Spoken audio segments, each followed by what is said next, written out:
Ricardo Vargas caminaba por los pasillos de mármol de su oficina en el piso 42 del edificio más lujoso de la ciudad de Buenos Aires. Sus zapatos italianos resonaban con cada paso, marcando el ritmo de un hombre que había conquistado el mundo de los bienes raíces, pero que había perdido algo mucho más valioso en el camino. A los 40 años, Ricardo era lo que muchos llamarían un hombre exitoso. Su empresa, Vargas Inmuebles, había construido medio centro de la ciudad. Torres de cristal y acero que tocaban las nubes, llevaban su apellido grabado en placas doradas. Pero esa tarde de viernes, mientras miraba por la ventana de su oficina hacia la ciudad que había ayudado a transformar, se sintió más vacío que nunca, con una soledad que el éxito no podía llenar. «Señor Vargas», le dijo su asistente Laura, una mujer de 50 años que llevaba 15 trabajando para él. «Ya son las 8 de la noche, ¿no piensa irse a casa?» Ricardo no apartó la mirada de la ventana. Allá abajo, las luces de la ciudad comenzaban a encenderse como pequeñas estrellas. La gente regresaba a sus hogares, a sus familias, a sus vidas reales. Él, en cambio, no tenía prisa por llegar a ningún lado. «En un momento, Laura, puedes irte si quieres». «Señor, perdone que me meta, pero lleva trabajando 14 horas seguidas. Necesita descansar, comer algo decente». Ricardo finalmente se volteó hacia ella. Laura lo había visto crecer profesionalmente desde que era un joven ambicioso con más sueños que dinero, y ahora lo miraba con esa expresión maternal que a veces lo incomodaba porque le recordaba lo solo que estaba. «Estoy bien, Laura, de verdad», pero no estaba bien, y ambos lo sabían. Desde que había decidido poner su carrera por encima de todo lo demás, las relaciones se habían vuelto imposibles. Las mujeres que se acercaban a él solo veían su cuenta bancaria, y los amigos de la juventud se habían cansado de ser cancelados por reuniones de último minuto. Incluso su familia había dejado de invitarlo a las reuniones familiares. Laura suspiró y tomó su bolsa. «Entonces, al menos salga a cenar a un lugar decente. No se quede aquí toda la noche otra vez». Cuando se quedó solo, Ricardo se sirvió un whisky y decidió que tal vez Laura tenía razón. Tomó su saco, apagó las luces y al llegar al estacionamiento vio su BMW negro, pero algo lo detuvo. No quería ir a sus lugares habituales, no quería las mismas caras ni las conversaciones vacías. Sin pensarlo mucho, se subió al auto y comenzó a manejar sin rumbo fijo. La lluvia comenzó a caer suavemente sobre el parabrisas, una de esas lluvias típicas de octubre en Buenos Aires, persistente pero no violenta. Ricardo manejó por calles que no frecuentaba, alejándose de la zona empresarial, adentrándose en barrios que no había visitado en años, como San Telmo. Fue entonces cuando vio el pequeño letrero de neón, «Sabor de Casa Doña Elena». Era un restaurante sencillo, de esos que su madre habría llamado de barrio. Las ventanas estaban empañadas por el vapor de Minotosintop, la cocina, y a pesar de la lluvia se veía movimiento adentro. Sin saber por qué, Ricardo estacionó el auto y caminó hacia la entrada del pequeño restaurante, sintiendo un impulso inexplicable. El contraste fue inmediato. Del silencio lujoso de su oficina pasó al murmullo cálido de conversaciones familiares, al sonido de platos y cubiertos, al aroma de comida real. Era como entrar a otro mundo. Una señora mayor, que supuso era doña Elena, se acercó con una sonrisa genuina. «Buenas noches, joven. ¿Mesa para uno?» «Sí, por favor». Lo llevó a una mesa junto a la ventana. Ricardo se sentó y por primera vez en mucho tiempo observó realmente a su alrededor. Había familias cenando juntas, parejas compartiendo postre, trabajadores terminando su día con una comida caliente. Era vida real, sin pretensiones. Pidió locro y tortillas hechas a mano, y cuando llegó la comida, admitió que hacía años no probaba algo tan auténtico. Estaba tan concentrado en comer que no notó la figura pequeña que se había acercado a su mesa hasta que escuchó una voz suave, casi un susurro. «Disculpe, señor, Ricardo levantó la mirada y se encontró con los ojos más tristes y hermosos que había visto. Era una mujer joven, tal vez 30 años, con el cabello oscuro recogido en una cola de caballo. Su ropa era sencilla pero limpia y cargaba en brazos a un niño pequeño que no podría tener más de 3 años. ¿Puedo comer las sobras, señor? Las palabras golpearon a Ricardo como un rayo. Había una dignidad quebrada en su voz, una humillación que luchaba contra la desesperación. El niño en sus brazos miraba el plato de locro con un hambre que era imposible ignorar. Él nunca había visto la necesidad tan de cerca. La mujer interpretó su silencio como un rechazo y comenzó a alejarse susurrando: «Perdón por molestarlo, señor. No volverá a pasar». «¡Espere!». Ricardo se levantó tan rápido que casi tira la silla. «Por favor, no se vaya». Ella se detuvo, pero no se volteó. Ricardo podía ver cómo sus hombros temblaban. «¿Cómo se llama?», preguntó suavemente. Pasaron varios segundos antes de que ella respondiera sin voltear. «Isabela, señor, y él es mi hijo Mateo». «Isabela», repitió Ricardo. «No necesita las sobras. Siéntese conmigo, por favor. Los invito a cenar». Esta vez sí se volteó, y Ricardo vio en sus ojos una mezcla de sorpresa, desconfianza y una chispa de esperanza. Isabela dudó por un momento que pareció eterno. En sus 30 años de vida había aprendido a desconfiar de los gestos amables de tantos los hombres adinerados. Pero había algo diferente en los ojos de este señor, algo más puro, más humano. «No quiero causarle molestias, señor», murmuró apretando más fuerte a Mateo contra su pecho. «No es molestia», respondió Ricardo, y sorprendentemente lo decía en serio. «Me llamo Ricardo Vargas, y realmente me gustaría que cenaran conmigo». El niño eligió ese momento para hacer un ruidito con el estómago que hizo sonreír tristemente a su madre. Esa fue la señal que Isabela necesitaba. Su orgullo podría resistir, pero no podía ignorar el hambre de su hijo. «Está bien», susurró acercándose lentamente a la mesa, «pero solo por Mateo». Ricardo hizo una seña a doña Elena, quien se acercó con curiosidad mal disimulada. «Doña Elena, ¿podría traer más locro, por favor, y algo suave para el niño?» «Por supuesto, joven», respondió la señora con una sonrisa que iluminó su rostro arrugado. «Traigo caldo de pollo para el pequeñito y tortillas calientitas». Mientras esperaban, un silencio incómodo se instaló entre ellos. Ricardo no sabía cómo iniciar una conversación. En su mundo de negocios tenía conversaciones calculadas, pero esto era real. «¿De dónde son?», preguntó finalmente.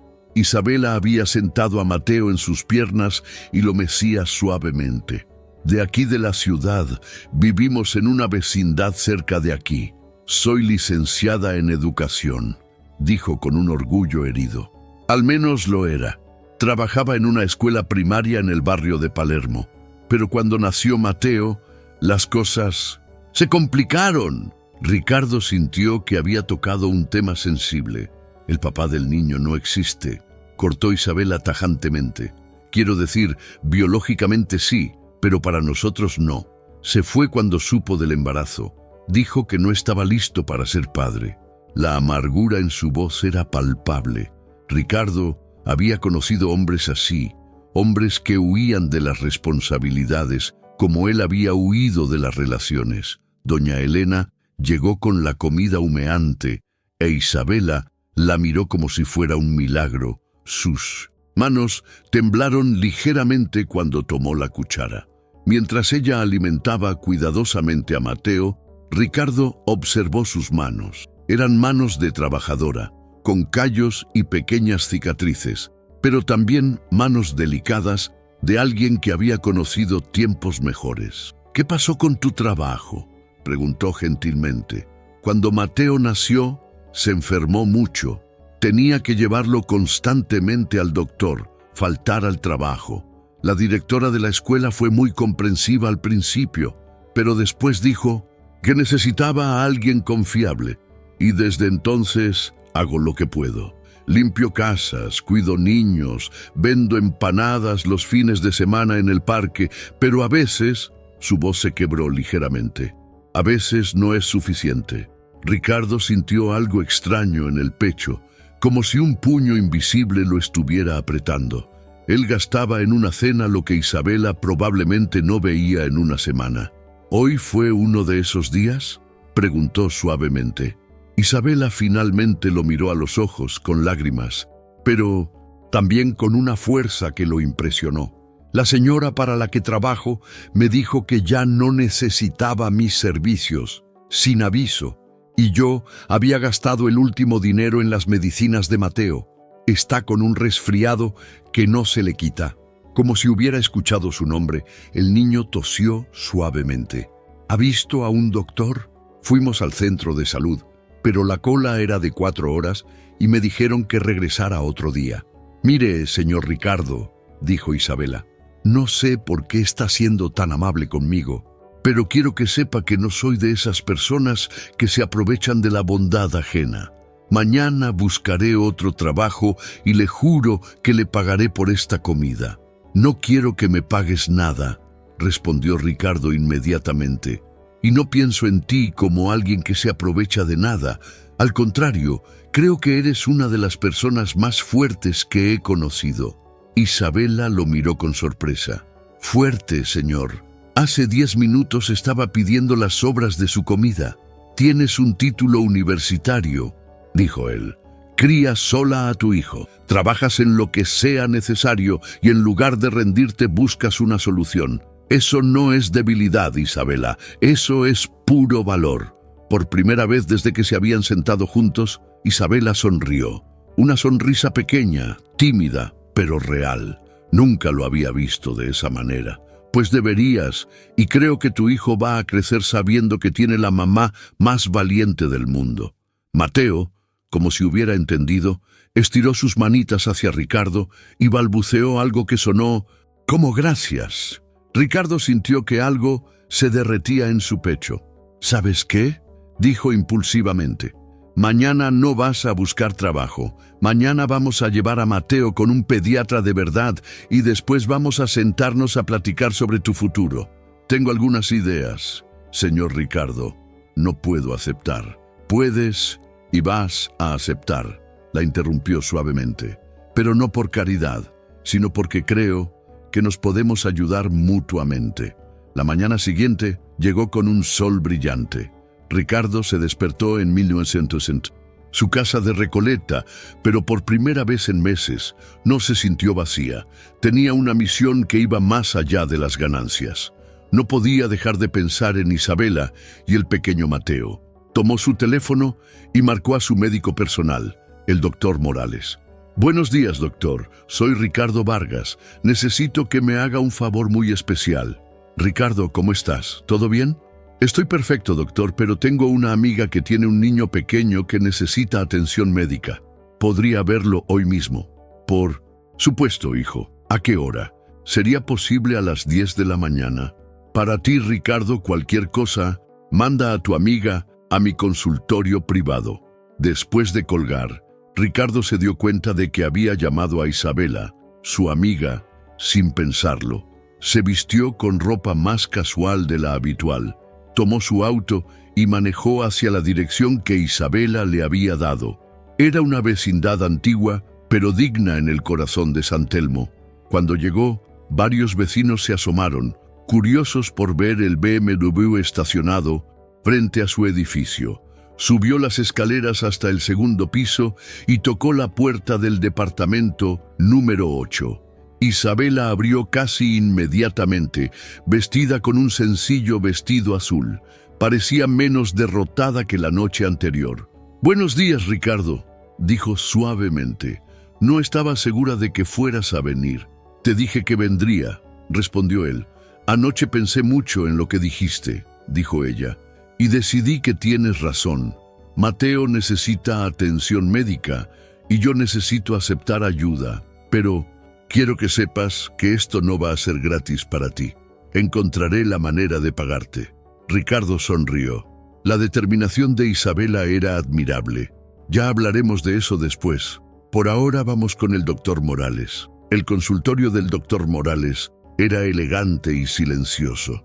El doctor un hombre de la vieja escuela, examinó a Mateo con paciencia y cariño. «Es solo un resfriado común, pero el pequeño está un poco desnutrido», le dijo después a Isabela. «Nada grave, pero necesita vitaminas y una dieta más rica en proteínas». Después de la consulta, mientras esperaban la receta, Isabela se volteó hacia Ricardo. «¿Cuánto le debo al doctor?» «Nada, ya está pagado». «Ricardo». «Isabela, acepta la ayuda, por favor». Ella suspiró y asintió, pero Ricardo podía ver que su mente trabajaba, calculando cómo iba a pagarle. Decidieron desayunar en un pequeño café. Mientras Mateo jugaba, Ricardo y Isabela hablaron. «Cuéntame más sobre ti. Siempre quisiste ser maestra». Los ojos de Isabela se iluminaron. «Mi mamá era maestra también. Decía que enseñar era la profesión más noble. Murió cuando Mateo tenía 6 meses. Cáncer. Ella era mi única familia. Mi papá nos abandonó cuando yo tenía 10 años». Ricardo sintió una punzada en el pecho. Él había tenido todos los privilegios y no había sabido valorarlos. Isabela había luchado por cada logro en su vida. «Y lo del papá de Mateo», continuó ella. «Se llama Javier. Era arquitecto, compañero de trabajo. Estábamos planeando casarnos. Yo pensé que era el amor de mi vida. Cuando le dije que estaba embarazada, cambió. Dijo que no podía arruinar su carrera por un error. Me ofreció dinero para... Ya sabes». Ricardo sintió una rabia extraña. Una vez, cuando Mateo tenía 1 año, se apareció. Había conseguido un puesto importante. Me dijo que tal vez podríamos intentarlo, pero que tendría que mudarme a Córdoba con él. Y le dije que no. En ese momento, el teléfono de Ricardo sonó. Era Laura, su asistente. «Ricardo, perdón por molestarte, pero hay algo urgente. ¿Recuerdas el proyecto de la escuela que cancelamos el año pasado? La primaria en el barrio de Palermo, la que iba a ser demolida para construir el centro comercial». Ricardo sintió que se le helaba la sangre. «¿Qué pasa con esa escuela?» «Pues resulta que había un error en los papeles. La escuela no se puede demoler. Es patrimonio histórico y ahora los dueños originales quieren recuperarla». Ricardo miró a Isabela. «¿Cómo se llamaba esa escuela, Laura?» «Escuela Primaria José de Mes... San Martín». «¿Por qué?» Él sintió como si el mundo se hubiera detenido. «Isabela», dijo lentamente, «¿cómo se llamaba la escuela donde trabajabas?» Ella frunció el ceño, extrañada por la pregunta. «Escuela Primaria José de San Martín». «¿Por qué?» El teléfono casi se le cae de las manos a Ricardo. «Laura, te llamo después». Colgó y miró fijamente a Isabela. «Necesito contarte algo, y cuando termines de escucharme, es posible que no quieras volver a verme nunca». Isabela palideció. «¿Qué pasa?» «Ricardo, me estás asustando». «Isabela, yo fui quien compró tu escuela. Yo fui quien la cerró. Mi empresa la compró para demolerla y construir un centro comercial. Indirectamente, yo fui responsable de que perdieras tu trabajo». El silencio que siguió fue ensordecedor. Las lágrimas comenzaron a rodar por las mejillas de Isabela. Se levantó de la mesa tan rápido que la silla casi se cayó. «No puedo creer esto», susurró. «Isabela, espera, déjame explicarte». «¿Explicarme qué?» Su voz subió de tono. «Que el hombre que anoche me invitó a cenar por lástima es el mismo que destruyó mi vida. No fue por lástima, y tú lo sabes». «Tienes razón, no fue por lástima, fue por culpa. Te sentiste culpable y decidiste jugar al benefactor conmigo». Tomó a Mateo en brazos y comenzó a caminar hacia la salida. «Isabela, por favor, escúchame. Esto no cambia nada entre nosotros». Ella se detuvo en la puerta y se volteó, con los ojos brillando de rabia. «No cambia nada, Ricardo. Por tu culpa perdí mi trabajo. Mi hijo y yo hemos pasado hambre y anoche tuve que humillarme pidiendo las sobras de tu comida. No te quiero volver a ver nunca». Los siguientes 3 días fueron los más largos en la vida de Ricardo Vargas. No había dormido bien y cada vez que cerraba los ojos veía la cara de dolor y traición de Isabela. Laura lo había estado observando con preocupación. «Jefe, no sé qué le pasa, pero tiene que contarme. En 15 años trabajando para usted, nunca lo había visto así. Ricardo estaba parado frente a la ventana de su oficina, mirando hacia la ciudad sin verla. Laura, ¿tú crees que soy una mala persona? En todos estos años construyendo este imperio, ¿cuántas vidas hemos afectado? Laura se acercó. Ricardo, los negocios son así. Usted no puede cargar con la responsabilidad de todo. ¿Te acuerdas de la escuela primaria José de San Martín? Claro, el proyecto que se canceló. Conocí a una de las maestras que perdió su trabajo cuando la compramos y me enamoré de ella. Las palabras salieron antes de que Ricardo pudiera detenerlas, pero en cuanto las dijo, supo que eran ciertas. Se había enamorado de la fuerza de Isabela, de su dignidad, de su amor por su hijo. Dios mío, susurró Laura, ¿y ella sabe quién es usted? Ahora sí, y me odia, y tiene todo el derecho de odiarme. ¿Qué va a hacer?, preguntó Laura. Ricardo se volteó hacia ella con una determinación mezclada con desesperación. Voy a arreglar esto, todo, no solo con Isabela, sino con todas las familias que hemos afectado. Voy a encontrar la manera de hacer las cosas bien. Laura, quiero que busques todos los archivos del proyecto de la escuela. Quiero saber exactamente qué pasó y qué opciones tenemos ahora. Esa misma tarde, Ricardo tenía toda la información. La escuela primaria José de San Martín había sido fundada en 1945. Cuando su empresa la había comprado, 23 maestros y personal administrativo habían perdido su trabajo. Pero lo que más lo impactó fue leer los reportes de la prensa local sobre el cierre. Había entrevistas con padres desesperados y niños que ahora tenían que caminar kilómetros. Una entrevista en particular le partió el corazón. Era con Isabela, tomada 3 meses después del cierre. Esta escuela era mi hogar, mi familia, había dicho. Los niños del barrio la necesitan. No somos solo números en un reporte financiero, somos personas.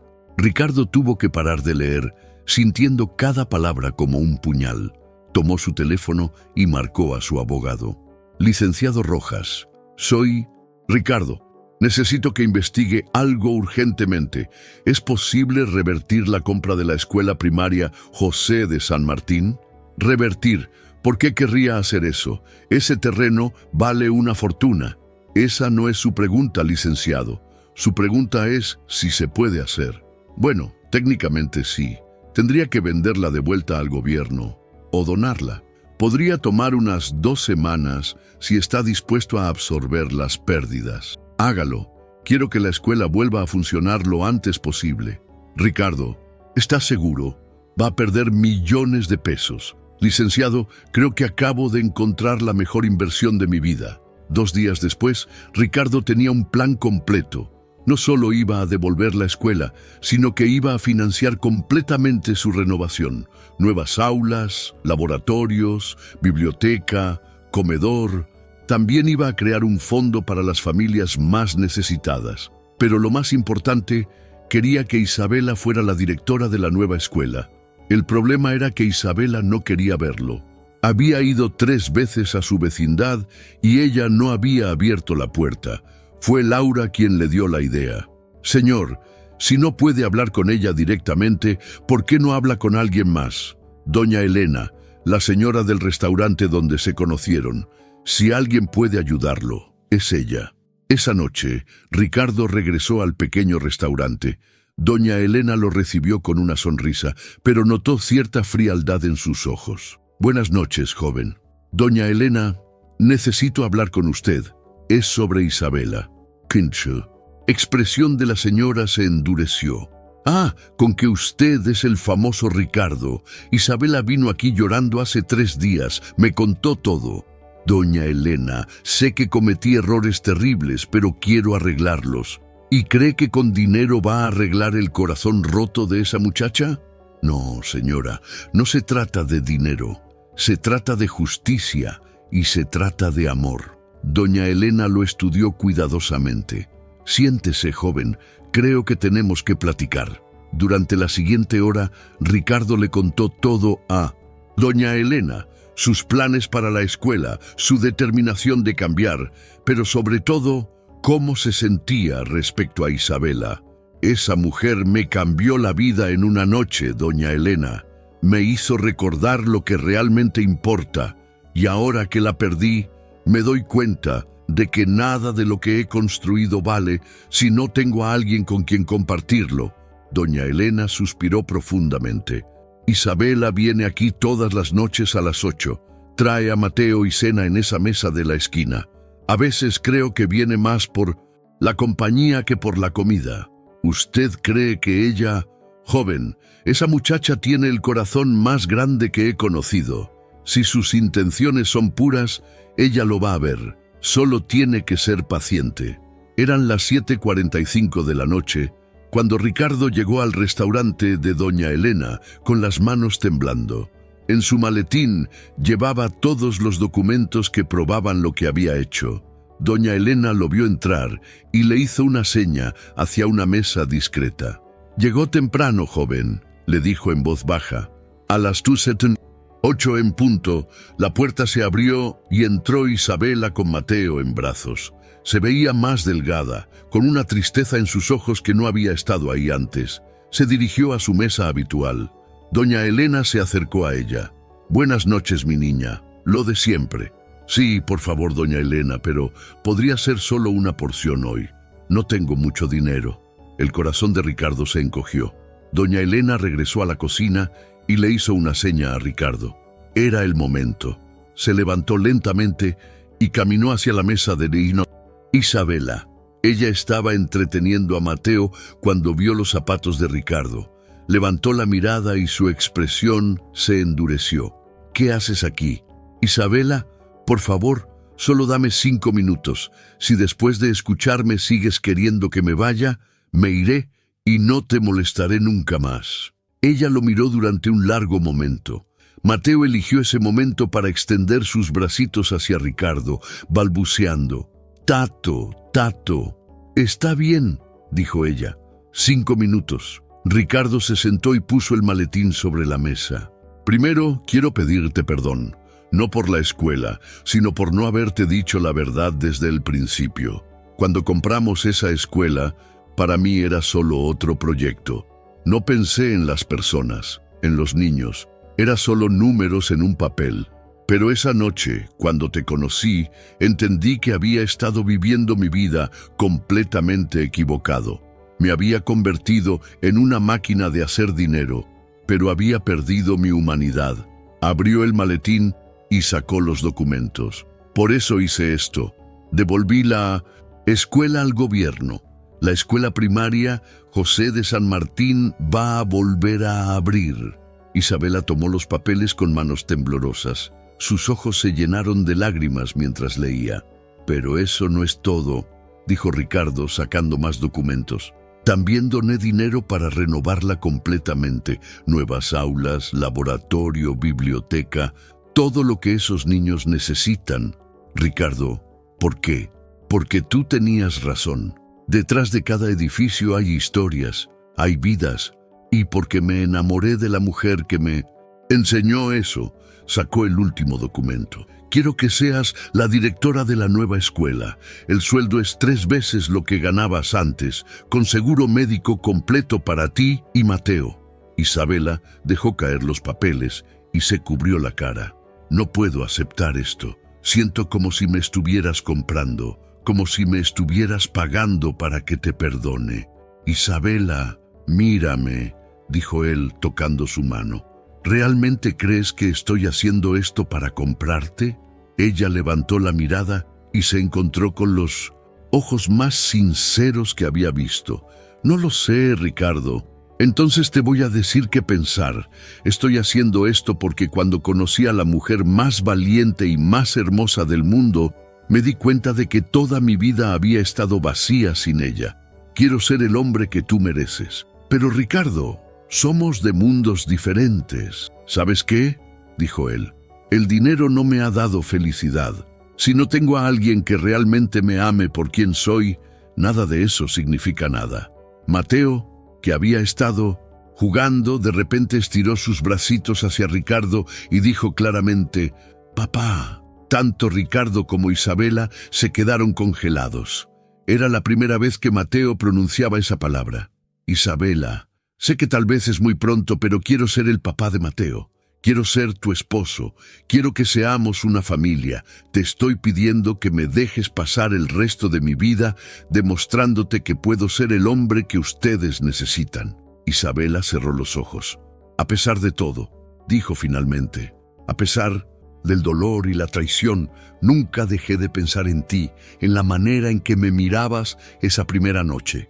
«Es porque lo eres», susurró Ricardo. «Eres la mujer más importante de mi mundo». Isabela abrió los ojos y Ricardo vio amor en ellos. «Está bien», dijo suavemente. «Te voy a dar una segunda oportunidad, pero bajo mis condiciones. Primero, nada de regalos caros. Segundo, quiero trabajar. Acepto el trabajo de directora, pero porque me lo merezco, no porque soy tu novia. Y tercero», sonrió, «quiero que conozcas realmente quién soy». «Ya la conozco», dijo Ricardo tomando su mano, «y me enamoré de ella desde el primer momento». En ese instante, doña Elena se acercó con una bandeja llena. «Bueno, tortolitos, creo que ya es hora de que cenen. Y esta vez, la comida corre por cuenta de la casa. Es mi regalo de bodas anticipado».